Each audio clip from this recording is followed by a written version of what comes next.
This is the first in a series of 3 videos getting ready for Glorious Goodwood. And in the first one we'll deal with where you can park, access to the race course, what you can take in, etc, etc. So my advice, as with any big public event basically, is that you set off early and get in the queue, because wherever you come from there's a queue. You can't really avoid the queues. But when you get to Goodwood, I would then suggest that you, or to the periphery of the racecourse, I would suggest you turn off your Sat-Nav and either ask someone which car park to go in, or if you know which one in advance, you might know that as a result of watching this, you can ask someone where the car park is. So there's lots of car parks. The closer you are to the main entrance, the more expensive it is to park. That's the general rule of thumb.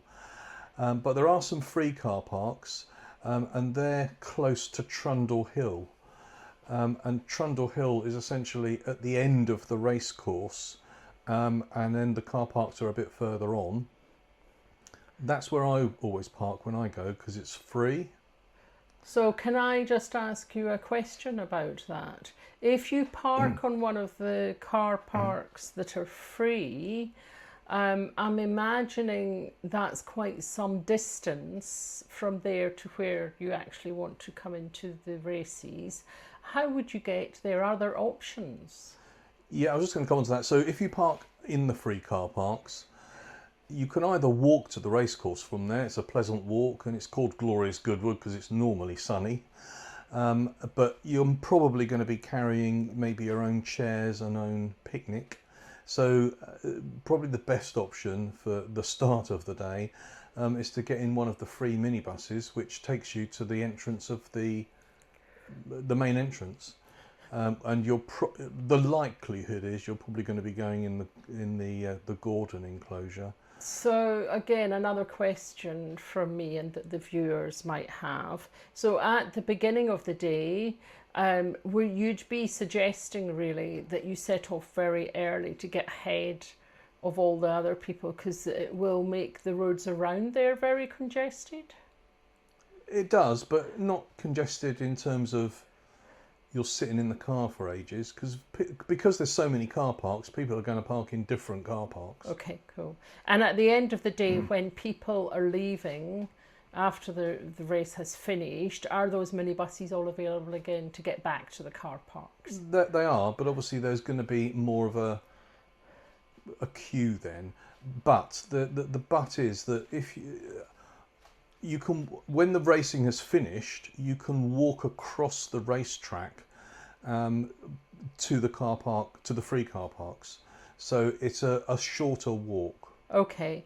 And you've mentioned in that little introductory bit there that about folding chairs. So what are the seating options once you've gone through the gates? Well, there are various benches and what have you once you've got in there.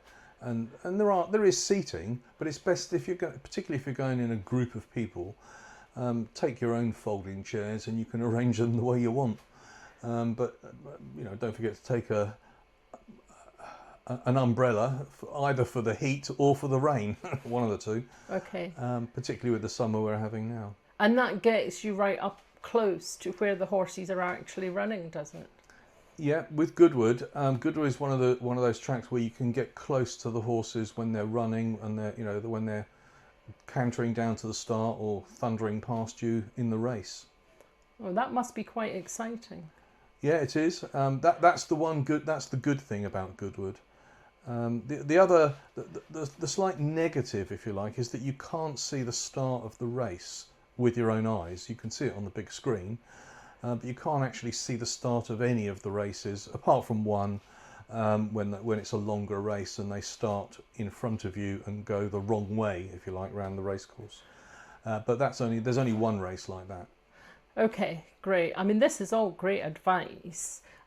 Is there anything else? So if people are going to buy food that was a question. Can you take food in with you?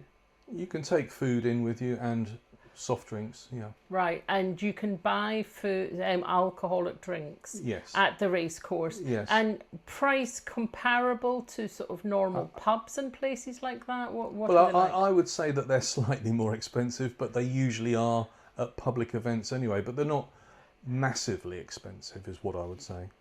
Okay. Anything else from a sort of getting ready ahead of the time, you know, just planning and preparing? No, it's just a question of getting there early to make sure you don't sit in a lot of traffic, I would say.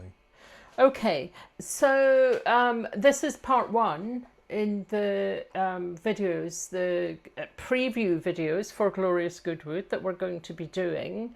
What, just to give people an idea, what might we be covering in part two? Sorry, before I go on to that, I was going to say that if you might be going on a coach, and if you're going on a coach, they've got a designated parking space or place, and you won't need to get on a minibus for that. That you just sort of walk across from the coach park into the entrance. In part two, we're going to cover the various different races that there are at Glorious Goodwood. Okay, lovely. So would you, obviously it would be a good idea then for people to subscribe so they don't miss any of these previews, and also just to say that in the description below you'll be able to download a copy of the PDF for the driving instructions. Yes, there'll be a downloadable PDF that you can download for driving instructions, and don't forget to subscribe to the channel, Horse Racing 999. Lovely, thank you.